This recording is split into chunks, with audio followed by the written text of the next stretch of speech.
तो गाइस आज हम बात करेंगे my life as a loser के चैप्टर नंबर 6 के बारे में। और आज की वीडियो की शुरुआत में हम देखते हैं फ्यूचर एंचॉल और पास्ट एंचॉल दोनों के दोनों रिंग के अंदर खड़े होते हैं एक दूसरे से फाइट करने के लिए। जैसा कि हमें पता है फ्यूचर वाला एंचॉल पास्ट में आके जीनू किम की बॉडी के अंदर फंस चुका है और ऊपर से उसने अभी एक मास्क पहना है, इसलिए पास्ट वाले एंचॉल को अभी बिल्कुल भी पता नहीं चल सकता कि उसके सामने कौन बंदा खड़ा है और वो किससे फाइट कर रहा है। इसलिए फ्यूचर एंचॉल को लगता है कि अभी उसके पास अच्छा मौका है अपने पास्ट वाले सेल्फ को मारने का। वैसे भी फ्यूचर वाले एंचॉल को तो बस मजे करने से मतलब है और अपने मन की करने से मतलब है, लेकिन जैसे ये दोनों रिंग में खड़े होकर एक दूसरे से फाइट करने वाले होते हैं इतने में ही जिम का कोच यहाँ पे आ जाता है और पास्ट वाले एंचॉल को कहता है, हे, आखिर तुम वहाँ पे क्या कर रहे हो? उसने आज ही जिम ज्वाइन करा है और आज तुम उसके साथ फाइट कर रहे हो? बेवकूफ एंचॉल, जल्दी से रिंग से नीचे उतर, तू उससे फाइट नहीं कर सकता। पास्ट एंचॉल कहता है, क्या हुआ टीचर, मैं तो बस उसको थोड़ा सा मजा चखाना चाहता हूँ। और जिम का कोच अभी एंचॉल को देख के अपने मन में बोल रहा होता है, एंचॉल हरामजादे, मैंने तुझे अपने जिम में इसलिए आने दिया था क्योंकि मैंने तुझे सड़क में लड़ाई करते हुए देखा था। मैंने सोचा था कि तुझे जिम में लेके आऊंगा तो थोड़ा सा सुधार सकूंगा तुझे, लेकिन ये हरामजादा यहाँ पे मुझसे ऐसे बात कर रहा है जैसे ये जिम इसके बाप का है। पास्ट एंचॉल को भी पता होता है कि कोच को उसकी बातें पसंद नहीं आ रही होंगी, इसलिए पास्ट एंचॉल अपने मन में बोल रहा होता है, मुझे जल्दी से इस मास्क वाले हरामजादे का बैंड बजाना होगा। इससे पहले कि कोच मुझे यहाँ पे रोकने के लाए मुझे अपना काम पूरा करना होगा। ये मास्क वाले की वेट क्लास मुझसे काफी ज्यादा कम है, इसलिए एक मुक्का इसके लिए काफी होगा। और जैसे ही पास्ट एंचॉल फ्यूचर एंचॉल के एक मुक्का मारता है उसको नॉकआउट करने के लिए, फ्यूचर एंचॉल इस मुक्के को डॉज कर लेता है और ये चीज देख के पास्ट एंचॉल और बाकी के सारे बंदे काफी ज्यादा हैरान हो चुके होते हैं। किसी को भी समझ नहीं आ रहा होता है कि इस मास्क वाले बंदे ने इस हमले को डॉज कैसे करा, लेकिन मास्क वाला बंदा यानी कि फ्यूचर एंचॉल अपने मन में बोल रहा होता है, गधे कहीं के, मुझे पता है तू अगला क्या हमला करने वाला है क्योंकि तू मैं ही हूँ। जब तू फाइट करता है तो मुझे उस वक्त की तेरी सारी आदतें पता है और तेरे सारे अटैक पैटर्न्स पता है। और पास्ट एंचॉल के हमले को डॉज करते ही फ्यूचर एंचॉल पास्ट एंचॉल के बिल्कुल पीछे आ जाता है और उसके कमरे में एक हल्का सा टच करके कहता है, तो मुझे सिखाने वाला है यहाँ पे कि फाइट कैसे करी जाती है। लेकिन पास्ट एंचॉल गाली देते हुए दोबारा से एक और मुक्का मारता है फ्यूचर एंचॉल के ऊपर, लेकिन इतने में ही फ्यूचर एंचॉल वहाँ से गायब हो चुका होता है। पास्ट एंचॉल सोच ही रहा होता है कि आखिर वो हरामजादा गया कहाँ। असल में फ्यूचर एंचॉल नीचे झुक गया होता है और भागता हुआ एक हमला करता है पास्ट एंचॉल के ऊपर, जिसमें फ्यूचर एंचॉल पास्ट एंचॉल को गिराने की कोशिश कर रहा होता है और अपने मन में कहता है, मुझे अच्छी तरीके से याद है जब मैं हाई स्कूल में था तो मैं एक नौसिखिया था। इसका मतलब मेरा ये वाला रूप जिससे अभी मैं फाइट कर रहा हूँ ये नौसिखिया है, लेकिन मैं जो फ्यूचर से यहाँ पे आया हूँ मैं एक प्रो रेसलर हूँ, इसकी तरह मैं कोई नौसिखिया नहीं हूँ। मैं एक प्रोफेशनल फाइटर हूँ जिसे तोड़ने में बिल्कुल महारत हासिल है, साथ ही साथ में मेरा ग्राउंड वर्क भी काफी ज्यादा अच्छा है। लेकिन जैसे ही अभी हम देखते हैं फ्यूचर एंचॉल पास्ट एंचॉल को गिराने वाला होता है, पास्ट एंचॉल अपने ताकत के दम पे फ्यूचर एंचॉल को रोक लेता है और कहता है, हरामजादे, क्या तू मुझे पटकने की कोशिश कर रहा था? क्या तू ये बात भूल रहा है कि तू मेरे सामने बिल्कुल पिद्दी है, तू मुझे नहीं गिरा सकता। लेकिन फ्यूचर एंचॉल अभी पास्ट एंचॉल के अचानक से ही पीछे आ जाता है और उसे पकड़ के कहता है, मैं अच्छी तरीके से जानता था कि मेरा हमला काम नहीं करेगा गधे। अभी फ्यूचर एंचॉल ने पास्ट एंचॉल को एक तरीके का लॉक दे दिया होता है और सेम यही लॉक स्कूल टाइम पे मैंने भी काफी सारे बंदों को दिया है। पास्ट एंचॉल की भी हालत खराब हो चुकी होती है और वो खुद को छुड़वाने के लिए छटपटा रहा होता है, लेकिन वो छूट नहीं पा रहा होता। अभी फ्यूचर एंचॉल ने पास्ट एंचॉल का यहाँ पे बिल्कुल मजाक बना के रख दिया होता है, सारे के सारे लोग पास्ट एंचॉल के ऊपर हंस रहे होते हैं और फ्यूचर एंचॉल पास्ट एंचॉल को इसी तरीके से रिंग में पकड़ के घुमा रहा होता है और कहता है, चल आजा,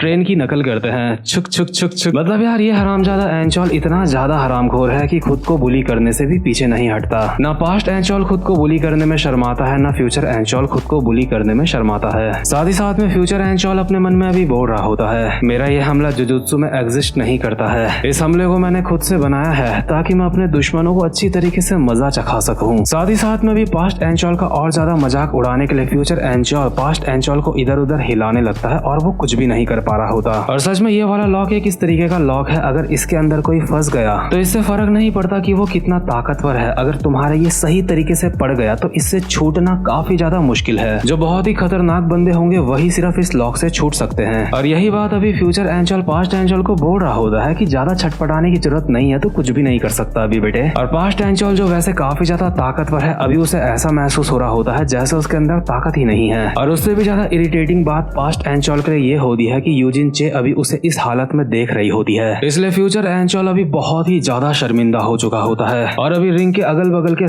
सारे लोग पास्ट एंचॉल के ऊपर हंस रहे होते हैं, इसलिए वो अपने मन में कहता है, यूजिन चे मुझे देख रही है, सालो हराम खोरो, हंसो मत, मुझे तुम सबकी शकल याद रहेगी। ये मास्क वाला हरामजादा अगर एक बार ये मुझे छोड़ दे, इसके बाद मैं इसको बताता हूँ कि मैं क्या चीज हूँ। पास्ट वाला एंचॉल सोच रहा होता है कि मास्क वाला बंदा उसको छोड़ेगा नहीं क्योंकि उसके अंदर इतनी हिम्मत ही नहीं होगी। लेकिन फ्यूचर एंचॉल पास्ट एंचॉल को टीज करने के लिए जानबूझ के उसको छोड़ देता है और उसको छोड़ने के साथ साथ में कहता है, ठीक है, आज अब तुझे लॉक कम दूंगा और मारूंगा ज्यादा। जिस तरीके से तू इस फाइट को करना चाहता है मैं उसमें तेरी मदद करूंगा, आजा बेटे। और ये सुन के तो पास्ट एंचॉल का दिमाग और ज्यादा खराब हो चुका होता है क्योंकि उसकी जिंदगी में उसके साथ ऐसा पहले कभी नहीं हुआ होता। उसने अपनी जिंदगी में बस लोगों को मारा है, कभी किसी से पीटा नहीं है, इसलिए वो अभी अपने मन में बोल रहा होता है, ये हरामजादा, इसने मुझे जानबूझ के छोड़ा है। मैं सच में आज इसे यहाँ पे जान से मार दूंगा, चाहे इसके लिए मुझे कुछ भी करना पड़े।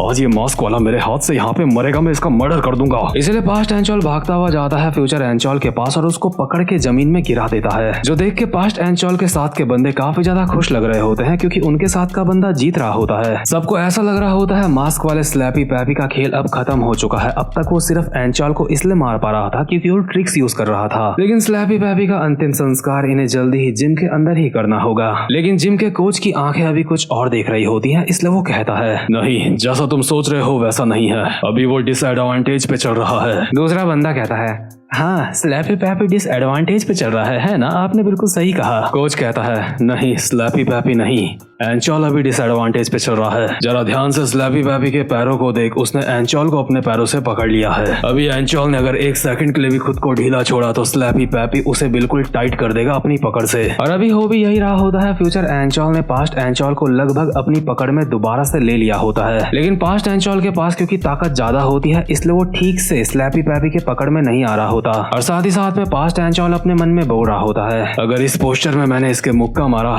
तो मेरी पोजीशन ब्रेक हो जाएगी और मैं नीचे गिर जाऊंगा सीधा इसके मुंह पे, और जैसे ही मैं पूरी तरीके से नीचे आऊंगा वैसे ही ये मेरे ऊपर दूसरी स्किल का इस्तेमाल करेगा। इस हरामजादे ने जानबूझ के मुझे खुद को पकड़ने दिया ताकि ये दोबारा से मेरी यहाँ पे सबके सामने बेइज्जती करे। चाहे इसके ऊपर मैं कोई भी हमला कर लूं, मुझे ऐसा लग रहा है जैसे मैं मकड़ी के जाल में फंसता जा रहा हूँ। अभी पास्ट एंचॉल की यहाँ पे हालत टाइट हो चुकी होती है और ये चीज सब देख रहे होते हैं, इसलिए फ्यूचर एंचॉल एक स्माइल के साथ उसको कहता है, हार मान ले बेटे, तेरी कोई भी उम्मीद नहीं है मुझसे जीतने की। लेकिन यूजिन चे भी ये सब कुछ देख रही होती है, इसलिए पास्ट एंचॉल अपने मन में कहता है, क्या हार मान लूं?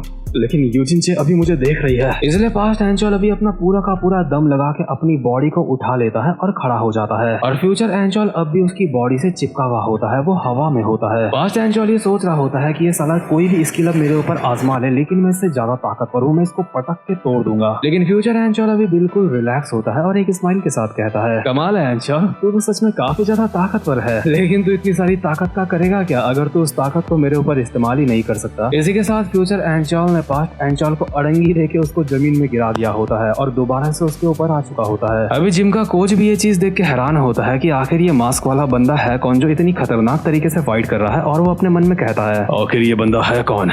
मुझे अच्छी तरीके से पता है कि एंचॉल का ग्राउंड वर्क काफी ज्यादा कमजोर है अभी, लेकिन स्लैपी पैपी की टेक्निक कोई मामूली टेक्निक नहीं है, वो बिल्कुल प्रोफेशनल्स की तरह फाइट कर रहा है। अभी उसने एंचॉल को आर्म ट्रायंगल चोक दे रखा है। पास्ट एंचॉल फ्यूचर एंचॉल के बिल्कुल सिकंजे में होता है और फ्यूचर एंचॉल पास्ट एंचॉल को बोलता है, तो तुझे क्या लगा था तू इतना ज्यादा बड़ा है मुझसे, तो तेरे लिए इतना काफी है मुझे हराने के लिए। पास्ट एंचॉल के पसीने छूट चुके होते हैं और वो अपने मन में कहता है, आखिर अब ये क्या करने वाला है और ये मेरे ऊपर कैसे आया। लेकिन पास्ट एंचॉल को और ज्यादा चिढ़ाने के लिए फ्यूचर एंचॉल उसके कान के बिल्कुल बगल में आता है और कहता है, सच में बच्चे तू काफी ज्यादा क्यूट है। यूजिन चे को भी अभी ये फाइट देखने में मजा आने लगता है, इसलिए पास्ट एंचॉल और ज्यादा किलस रहा होता है। इसी के साथ फ्यूचर एंचॉल पास्ट एंचॉल को पीछे से पकड़ लेता है और अभी पास्ट एंचॉल की पोजीशन बिल्कुल ऐसे लग रही होती है जैसे वो कोई मेंढक होगा। फ्यूचर एंचॉल ने पास्ट एंचॉल को इस तरीके का मेंढक जानबूझ के बनाया होता है ताकि उसका और ज्यादा मजाक उड़े सबके सामने। और ये बात पास्ट एंचॉल को पता होती है कि ये हरामजादा जानबूझ के ये सब कुछ कर रहा है, इसलिए उसका दिमाग खराब और ज्यादा होता रहता है। लेकिन चाहे कितना भी दिमाग खराब हो जाए वो फ्यूचर एंचॉल का कुछ भी नहीं बिगाड़ सकता क्योंकि उसके पास तगड़ा एक्सपीरियंस है। इसी के साथ फ्यूचर एंचॉल पास्ट एंचॉल को कहता है, ओए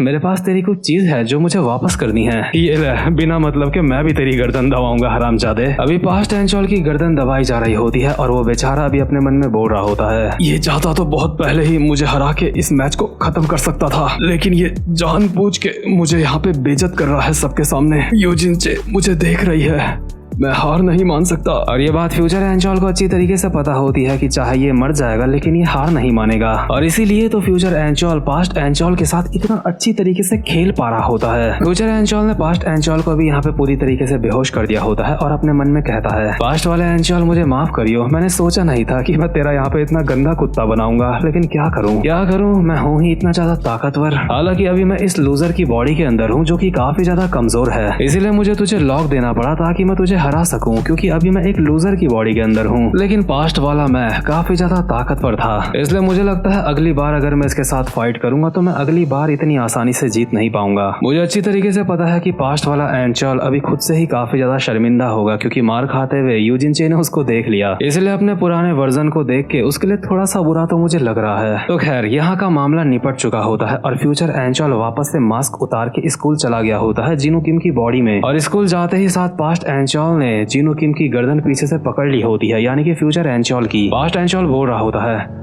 लगता है मेरे ऊपर स्लैपी पैपी ने यही हमला करा था, वो स्लैपी पैपी भी साला इसी के साइज का था, चलो फिर इसी को मारते हैं। फ्यूचर एंचोल का दिमाग खराब हो चुका होता है और वो अपने मन में कहता है, क्या मुझे इस हरामजादे के लिए बुरा लग रहा था, ये साला मुझे और भी बहुत ज्यादा बेरहमी से मार रहा है पहले से। इतने में ही सिम्पसन यहाँ पे आता है और पास्ट एंचोल को कहता है, ए एंचोल आखिर क्या हुआ, तुम तो लगता है जीनू किम को जान से मार ही दोगे, क्या जिम में कुछ तुम्हारे साथ हुआ है क्या? लेकिन पास्ट एंचोल सिम्पसन के पेट में एक मुक्का मार देता है और कहता है, हरामजादे मुझसे बात मत कर। ये मुक्का खाने के बावजूद भी सिम्पसन कहता है, कमाल है, लगता है तुमने मेरे ऑर्गन अंदर से डैमेज कर दिए हैं। वैसे भी सिम्पसन एंचोल से फालतू नहीं बोल सकता, इसलिए मुक्का खाने के बावजूद भी इतने प्यार से कहता है वो। लेकिन अभी जैसे तैसे करके बाकी के लौंडे एंचोल के गुस्से को शांत करते हैं, क्योंकि स्लैपी पैपी से मार खाने के बाद वो काफी ज्यादा गुस्से में होता है। और अभी जीनू किम की आवाज दोबारा से फ्यूचर एंचोल को आती है और जीनू किम कहता है, एंचोल गधे, तूने सच में एक बहुत बड़ी गलती कर दी है। भले ही तूने मास्क पहना था इसलिए पास्ट नहीं बदलेगा, लेकिन मास्क पहन के जो तूने खुद की ही तोड़ी है, इस वजह से पास्ट एंचोल का दिमाग और ज्यादा खराब हो जाएगा।